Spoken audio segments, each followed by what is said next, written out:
Hadrian was Roman emperor from 117 to 138. He rebuilt the Pantheon and constructed the Temple of Venus in Roma. He is also known for building Hadrian's Wall, which marked the northern limit of Britannia. Hadrian was regarded by some as a humanist and was full Hellene in most of his tastes. He is regarded as one of the 5 good emperors. Hadrian was born Publius Aelius Hadrianus into a Hispano-Roman family. Although Italica near Santi Ponce is often considered his birthplace, his place of birth remains uncertain. However, it is generally accepted that he comes of a family with centuries-old roots in Hispania. His predecessor Trajan was a maternal cousin of Hadrian's father. Trajan never officially designated an heir, but according to his wife Pompeia Plotina, Trajan named Hadrian emperor immediately before his death. Trajan's wife and his friend Licinius Sura were well disposed towards Hadrian, and he may well have owed his succession to them. During his reign, Hadrian traveled to nearly every province of the empire. An ardent admirer of Greece,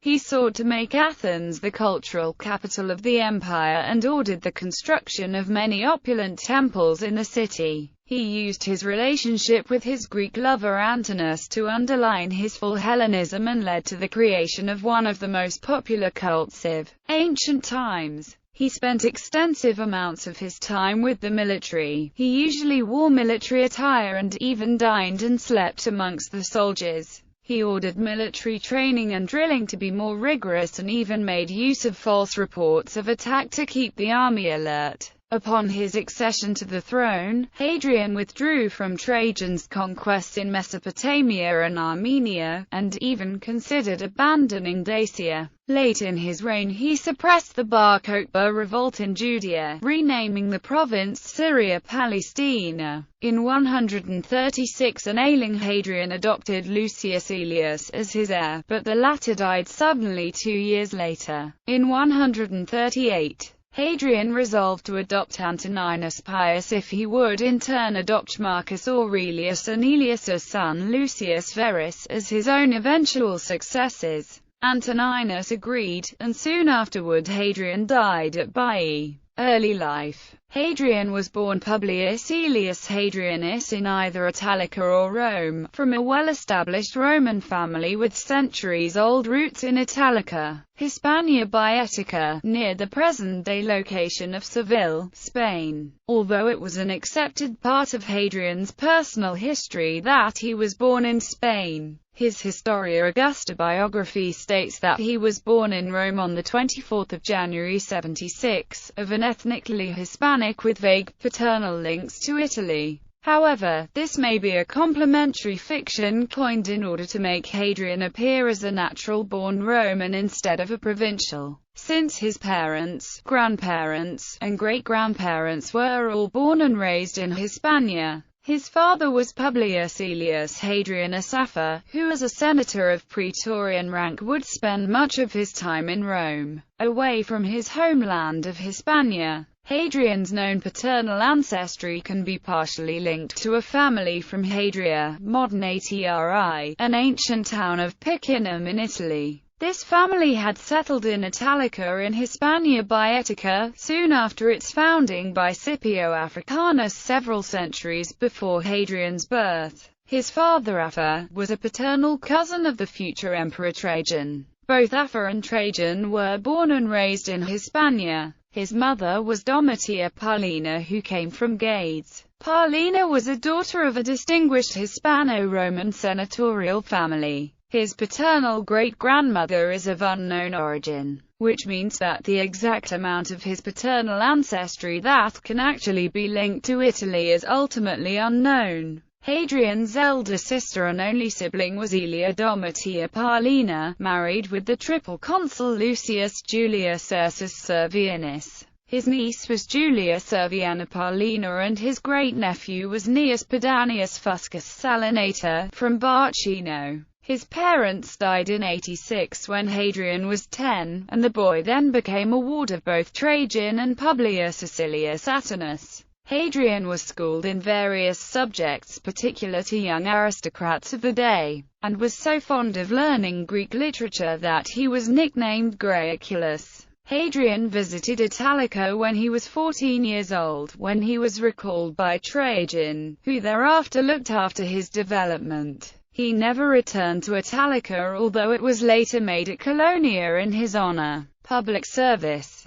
After his start at the Viginti Virate, Hadrian's first military service was as a tribune of the Legio II Adiatrix. Exceptionally, he held a second tribunate when he was afterwards transferred to Legio V Macedonica, and in such a capacity was chosen to inform Trajan of his adoption by Nerva. He was then retained in Germany, presumably on Trajan's orders, and was transferred to hold an even more exceptional third tribunate in Legio XXII, Primogenia. The fact that he had 3 spells of military service, instead of just 1 or 2, as was customary to the regular senator, points to a thorough military career and gave Hadrian an advantage, in terms of military expertise, over most scions from older senatorial families. When Nerva died in 98, Hadrian rushed to inform Trajan personally, coming in advance of the official envoy sent by the governor. Hadrian's brother-in-law and rival Lucius Julius Ursus Servianus, but this may be a fiction coined by Hadrian himself. In 101, Hadrian began his senatorial career by being chosen quaestor, being charged with the task of reading Trajan's speeches to the Senate, and possibly composing them himself. Next, he was abactus senatus, charged with the task of keeping the Senate's record of its proceedings. Next, he was created tribune of the plebs.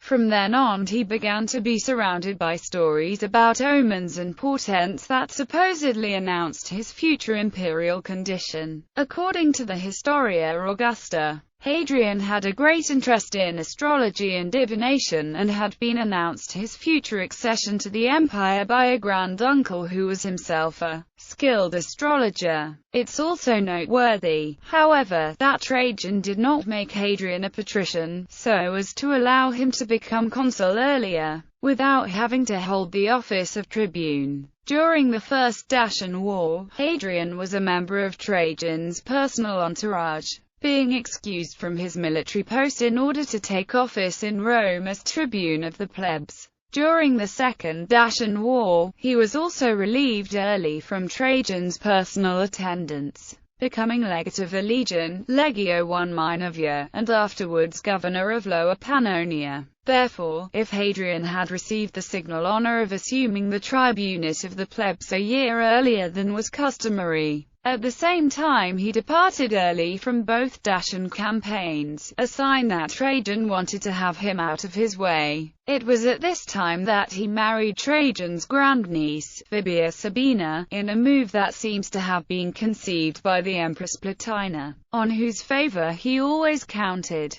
Also, he counted on the support of the bride's mother, Trajan's niece Salonina Matidia, daughter of Trajan's sister Ulpia Marciana. However, Trajan seemed to be far less enthusiastic. The subsequent relationship between Hadrian and Sabina was exceptionally and scandalously poor, even for a marriage of convenience. Also, Hadrian was at the time involved in some unexplained quarrel told in Historia Augusta around his relationships with Trajan's boy favorites, whom he had supposedly tried to groom. All these circumstances might explain the downturn experienced by Hadrian's fortunes late during Trajan's reign. Hadrian failed to achieve the honor of a regular consulate before his own reign, being only suffect consul for 108. As much as Trajan surely promoted actively Hadrian's advancement, at the same time he did it in a very measured, careful way. Nevertheless, when Sabina's grandmother Ulpia Marciana died between 112 and 114, she was deified by the Senate, and her daughter Salonina Matidia made a princess of the blood, an Augusta. This made Hadrian, late during Trajan's reign, the first senator in history to have an Augusta as his mother-in-law, something that his contemporaries could not fail to notice. It was at that time, in his mid-20s, that Hadrian traveled to Greece, where he attended the lectures of the Stoic philosopher Epictetus, at the time living in the city of Nicopolis. He was also archon in Athens for a brief time, and was elected an Athenian citizen. The Athenians awarded Hadrian a statue with an inscription in the Theatre of Dionysus offering a detailed account of his cursus honorum, which confirms and expands the one in Historia Augusta. Hadrian's career before Trajan's death was a regular one for a high-ranking Roman senator, but without any particular distinction befitting an heir designate. After the 112 Athenian Archontate, we hear no more of Hadrian before Trajan's Parthian War, and it's possible that he remained in Greece until being summoned into the imperial retinue. His career before becoming emperor, as attested epigraphically in the Athens inscription, follows. Decem via silitibus illudicandis. Sevir terma equitum Romanorum, praefectus urbi ferarum Latinarum, tribunis militum legionis tu adiatricis piae fidelis, tribunis militum legionis v Macedonia care, tribunis militum legionis 22 primigenia piae fidelis, quaestor, abactus senatus, tribunus plebis, Praetor, legatus legionis I minor via piae fidelis, legatus Augusta pro praetor Pannoniae inferioris, consul suffectus, septem via Apollonum, sodalis Augustalis, archon Athenish, and afterwards legatus Syria. Hadrian was involved in the wars against the Dacians for fear of his being posed awkward questions.